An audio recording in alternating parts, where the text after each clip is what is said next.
নওগাঁর নিয়ামতপুরে কিশোর অপরাধ প্রতিরোধ ও মাদকমুক্ত সমাজ গঠনে সচেতনতামূলক সভা। নওগাঁ জেলা প্রতিনিধি জাকির হোসেনের পাঠানো তথ্যে থাকছে বিস্তারিত।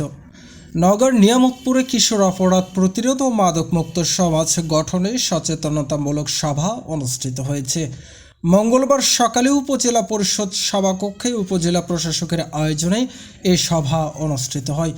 উপজেলা নির্বাহী কর্মকর্তা ইমতিয়াজ মোরশেদের সভাপতিত্বে প্রধান অতিথি হিসেবে উপস্থিত ছিলেন রাজশাহী বিভাগীয় অতিরিক্ত কমিশনার তরফদার মোহাম্মদ আক্তার জামিল।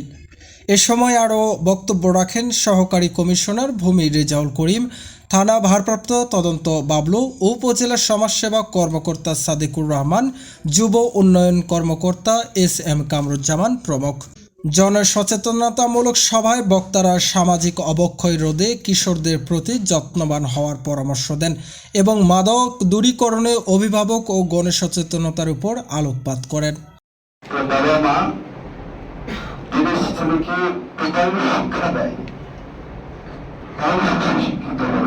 আবার কিছু আছে বাবা মা আছে তার ছেলে মেয়ের নামে তার কাছে অভিযোগ দেয়, যে অভিযোগ দিচ্ছে তাকেই তার সাথে টাকা নিয়ে চলে যায়।